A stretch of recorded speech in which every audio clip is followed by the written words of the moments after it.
Hello, people of the internet, and welcome to another video here on Pez of the Mind. I am James Phoenix. With me is Chris the Mole.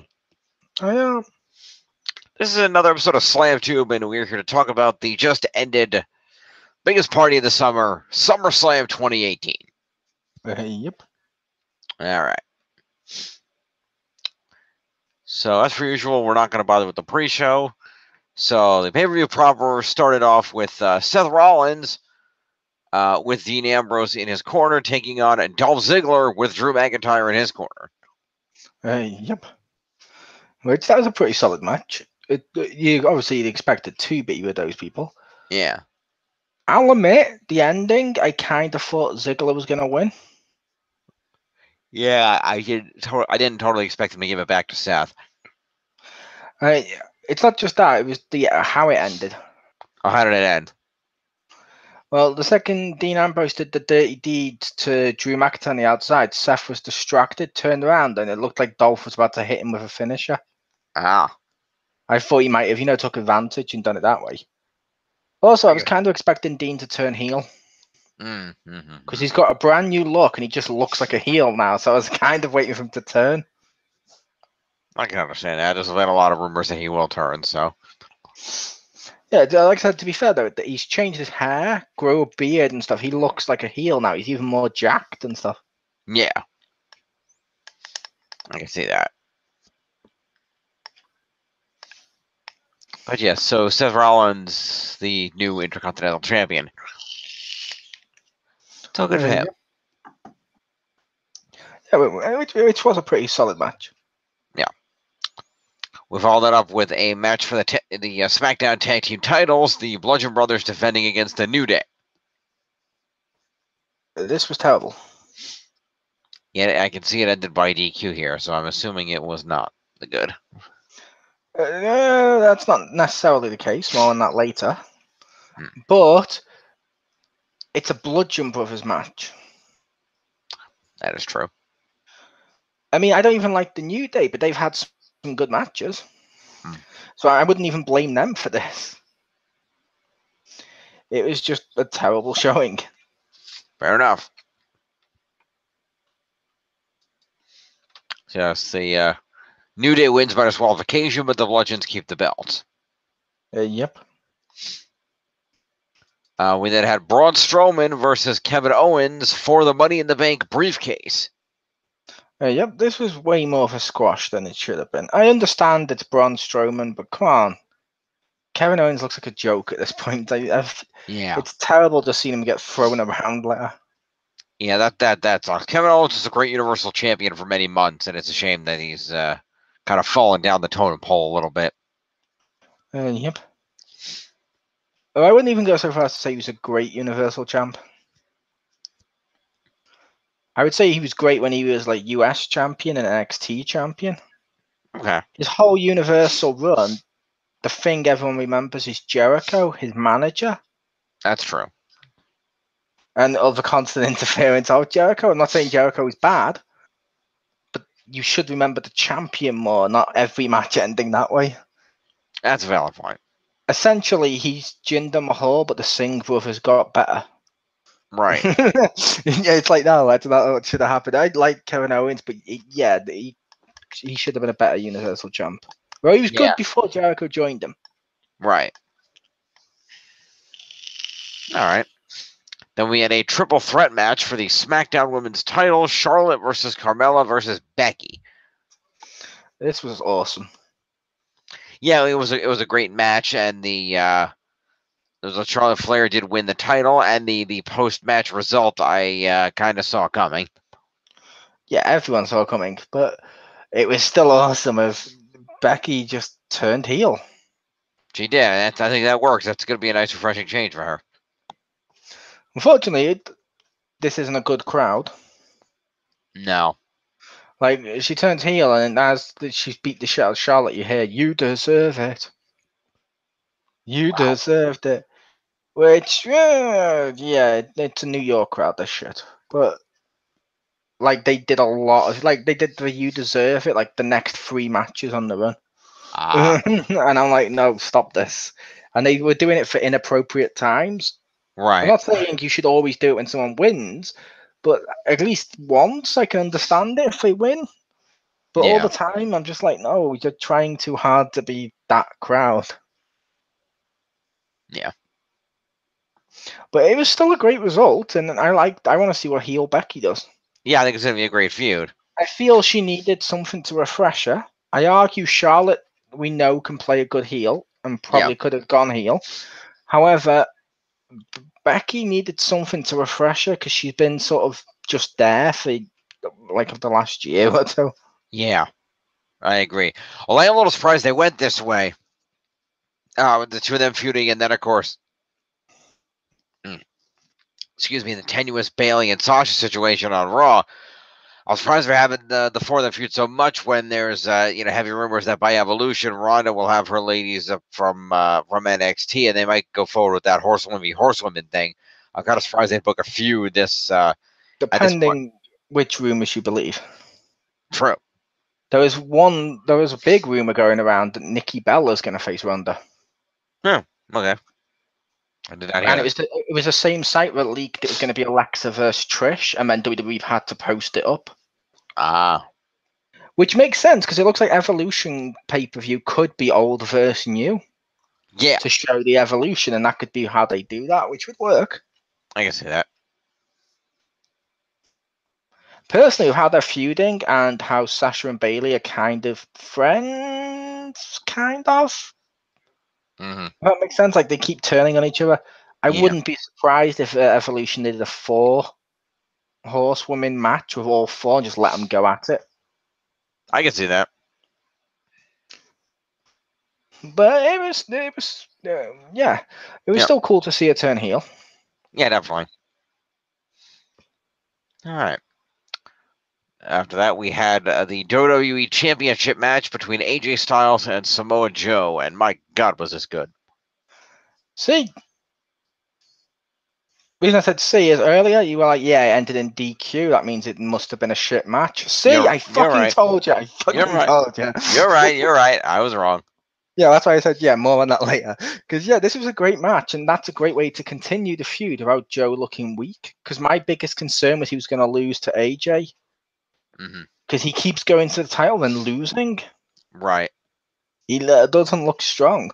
This one, he actually looks strong. AJ just fucking lost it. He did, but I like that Joe sold like he was grabbing the mic and like talking shit to his wife during the match. That really helped push Joe's heel heat right over the top. It did, and there was a couple of things in this match which were great, like the blood. Yeah. Did you hear his daughter? I did hear his daughter. I couldn't quite make out what she was saying, but she said to him, "Daddy, you're bleeding." Oh.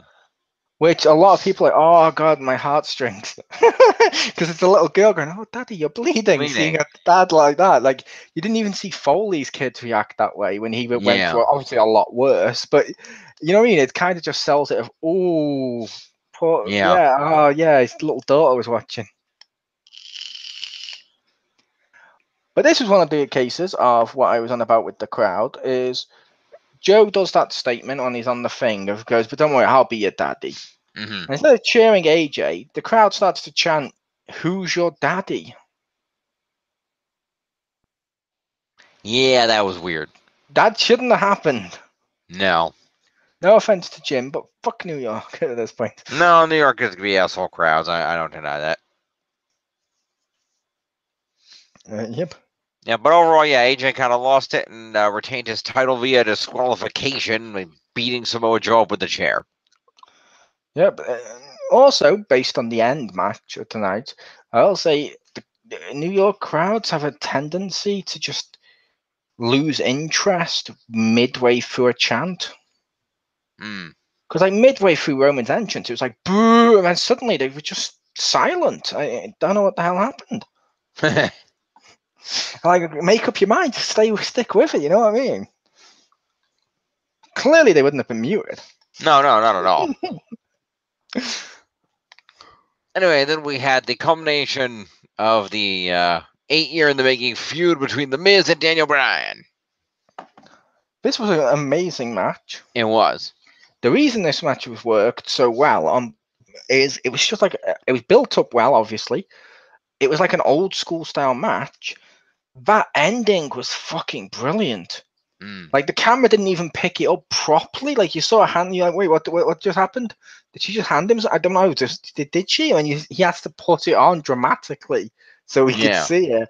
And that punch too was done. I was like, I was surprised when he did it, and it still worked like fuck. I thought he was going to catch him mid suicide dive and just leave him dead. But I was like, no, it's way too dangerous. I'm glad they did it the other way. Yeah. And this was just a great match. And Miz picks up a victory. He does. And he does it in a way that their feud can continue. Yeah.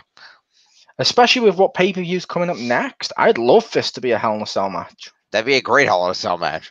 It's one of the few matches I would argue deserves to be a Hell in a Cell from what feuds we currently have. Like I argue Reigns versus anyone unless it's Brock shouldn't be Hell in a Cell because it's not been built up enough to warrant this ending. And Reigns vs. Brock should be Hell in a Cell because they already did that. It was inconclusive. Yeah, but Miz vs. Bryan Hell in a Cell makes sense. Yeah. I'd argue AJ vs. Samoa Joe shouldn't, but with the time of the month, I'm more okay with it if it is. Yeah. Just because that ending, because it's like, okay, it's personal enough for the month it'll count. Yeah, I can see it. But I don't want to see like, Becky versus Charlotte is Hell in a Cell because reasons. Or Alexa Bliss gets her rematch in a Hell in a Cell. I'm like, literally, the cell would make no difference to the outcomes. Nope. But yeah. There. Yep. But it worked. Yep. I could maybe, because of how the tag team stuff's gone, I could arguably see New Day versus Bludgeon Brothers Hell in a Cell. Yeah, there's an argument to be made there. Certainly. But I hope they don't, because that will just be a terrible Hell in a Cell. Yeah. More so when you think back to their amazing one with the Usos. Right. Unless they did a triple threat Hell in a Cell, but tag team Hell in a Cell, that'd be amazing and really weird and cool. Yeah, that'd be different. But yeah, that happened. It did. So I love more Miz is hitting the it kicks at Daniel, just getting up and just leaning into them until he gets back to his feet. That was fucking awesome. Yeah, he hulked up. He did. Without the racism. Yeah. Or attraction to his daughter. Yep.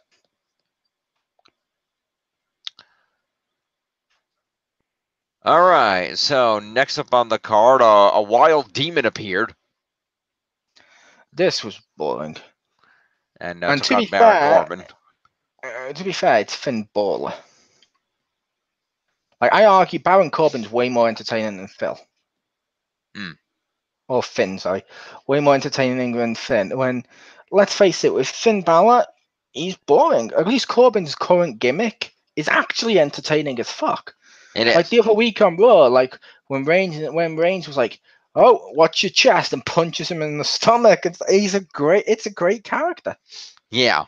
This was Finn Balor came out painted.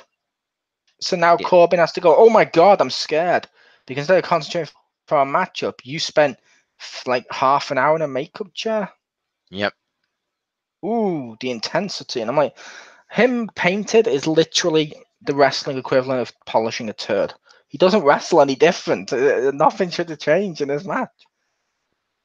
But it was a quick little squash, and I'm like, it's boring. Fair enough. Well, I thought it was cool to see the demon because he hasn't been out in a while. I just didn't expect it, and it seemed out of nowhere. What they needed to have done is have explained the demon by constantly having Finn try to summon it, like Hulk in Infinity War, and going with that effect over the top, and going no, and goes back inside. Yeah. That's what they should have done. There you go. But and I do not condone them ever doing that. All right, you big green baby, I'll do it myself. But speaking of Infinity War, Seth Rollins, his outfit was Thanos. I'm just pointing that out. Nice. I'm guessing you didn't see the match? No, I didn't see the beginning. Yeah, if you can look up images of it afterwards, he literally has the Thanos like gold necklace and the blue top. He looked like Thanos. It's awesome. Nice. I'll check that out. All right, we followed up with Shinsuke Nakamura defending the U.S. title against former champion Jeff Hardy. This was what you'd expect. It wasn't anything spectacular. It wasn't as boring as the match before. It just sort of happens. Yeah, especially knowing that Jeff Hardy is not exactly in the best physical condition. You only expected so much out of this.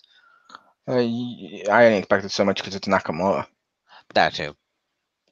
Like, the most interesting part of this was Randy Orton walking out and doing nothing. Yeah. Besides maybe asking people to shake his hand. Mm-hmm. Okay. Anyway. But yeah, so Nakamura retained. Not really a surprise. I think Jeff Hardy's going to have to retire soon if he doesn't stop putting his body through this crap.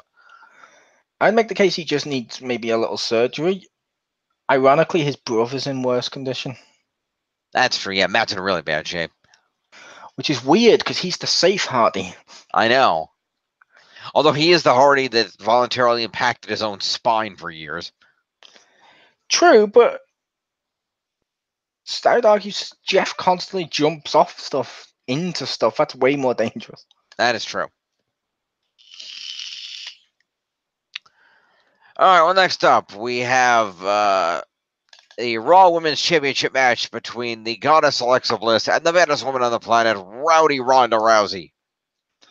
This match went almost exactly as it should. Yeah. Could have been a little bit longer with more shenanigans of her trying to run away and stuff. I can agree. It was still funny, and this is exactly how we needed it to end. Yes. I liked it, and I'm glad Ronda's champion. I agree. And just seeing Alexa's arm twist, the way she was screaming, I mean, she sold that. It was great. It was brilliant. All right. So, congratulations to Ronda. Well deserved. And, of course, our main event, the Universal Championship match between Roman Reigns and Brock Lesnar. Yep. This was weird. Yeah. Not bad. I still enjoyed the match, but it was weird. Roman Reigns picked up the victory. He does. But yeah, I argue the person who looked best in this entire match was Brock. Yo, definitely. And that's not even necessarily, I'm not saying Brock shouldn't look good. He's Brock, but you had Braun come out and have no logic behind him at all. Because he came out to say, I'm not going to be a coward by waiting till the end of the match and then I'll attack you. Because I'm not a coward. And you're like, what? I'm like, wait a minute. What the hell's wrong with that logic? He just stood there. Brock beats the shit out of him. Yeah, he F5s him on the freaking ramp. I mean, that was impressive as hell. Yeah, and he just beat the shit out of him with a chair and everything. It was funny. Yeah. When he gets into the ring, gets speared, and Reigns wins. But Reigns only won because Brock was distracted by Braun. Yeah. And if you believe the reports of Brock's leaving, no one actually knows if he is or not. Nope. Then logically, the only person you made look good in this match is the one leaving. That shouldn't happen. Yeah, that's not a good way to do this. Reigns should have looked better, I feel. But I'm still happy Reigns won. Yeah. I wanted to see what Reigns will do on Raw. He's gotten better in recent years, and now that he's not doing quoting Looney Tunes and all the other stuff, he's watchable. Yeah, I think it's a good opportunity to really develop him and let him have a little run with the title and see where it goes. Yep. Also, I kind of enjoyed, not all of them, but I did enjoy some of the CGI effects for the pay-per-view. Like Reigns had a big dog. He did. That was cool. Some of them looked really cool when they did them. Yeah. Yeah, it's a cool thing that they're doing now. I think it enhances the product a little bit. Yeah, it's in place of pyros and fireworks, but I kind of like that because I know some people miss the fireworks. I like the fireworks when they're for special occasions. Right. Because I argue back in the day when we used to have them every week and stuff, after a while, you don't get as much ooh from seeing them because it's the same firework. That's true. Now when they go off, you're like, ooh, this is something spectacular. This is a spectacle. Yeah. All right, fair enough. Overall, this was a solid pay-per-view. There was like 2 duds, which was Finn and what the fuck they're called, the Bludgeon Brothers. Yep. But besides those 2, it was a pretty good match. It was entertaining. You had entertaining matches. You had good matches. You had good storytelling, and it worked. I liked the pay-per-view. I'm gonna give it 2 thumbs up. Yeah, I agree. It's for the parts that I saw. Unfortunately, I got home from a con earlier, and so I missed the beginning of it, and I was a little tired and missed a little more of it. But overall, it was what I saw was an excellent pay-per-view. I agree, certainly worth an 85 or an 85 to 90. Definitely an excellent show, and definitely worth checking out for some of the great matches. Particularly AJ and Joe was really good, and the ending, even though it made Brock look good and he's the one leaving, it's still an entertaining match. It was, yeah. Like I said, that was still a good match. I'd argue match of the night was Bryan versus Miz. That was also an amazing match. Yes, that had the great story behind it, and that's people tend to forget these days that story is what was originally designed to make a good wrestling match, not just the fighting. It was about telling a story in the ring, and people don't do that anymore like they used to. And I feel like Miz and Bryan really harkened back to that and really told a great story in the ring after having it been built up for so long. That's like I've said to you before now. Of like, I don't enjoy watching NXT because like the story will be like this week, but then it won't be next week. It'll be like 2 weeks later, and they do like that. And they put on good matches, but I personally don't enjoy it because I like the story. Because if you've got a story, you care why they're fighting. Right. Because if you just want to watch people fight with no story, with no real story, watch UFC or something because it's real.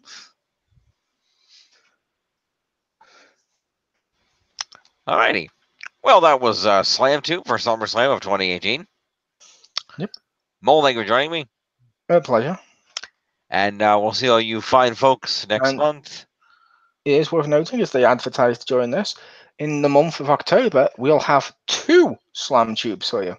We will. That's true. And I'm oddly hyped for Undertaker v Triple H last ever. I don't know why I shouldn't be, but part of me is like, oh, I want to see this. Yeah, that's you know those 2 are going to put on a great match, regardless of all else. So. I say arguably because I don't know how long, because Undertaker does shorter matches now. That's true. But it could just be like Cena at WrestleMania again. Yeah. However, you say it's going to be the last time these 2 are ever going to fight. I'm interested. It's a big match. Yeah, definitely. And the Evolution pay-per-view looks cool. Like Trish versus Alexa has been announced. Yep. And stuff like that. So that could be cool. Yeah, those are going to be enjoyable. And of course, as we mentioned earlier, Hell in a Cell is next month in September. So we will see what gets built up for that. Yep, which is weird. They moved it. They did. Because it used to be October for Halloween. Yeah. Bring back Halloween Havoc. Please. Yes, do that. Is there an actual pay-per-view in October? Not a regular one. No, I think they're counting Evolution as their real pay-per-view in October. Let's do air quotes. It is a pay-per-view, and it is real. But I just official pay-per-view then. Yeah, I meant I wasn't sure if they had those 2 bonus ones and a traditional one in the middle. No, just those 2. I guess I figured that was enough. It would be, to be fair, because 3 pay-per-views in a month would be almost. Yeah, that'd be excessive. All right. Well, Mole, thank you for joining me. Yeah, pleasure. And we will see you next time, folks. Peace.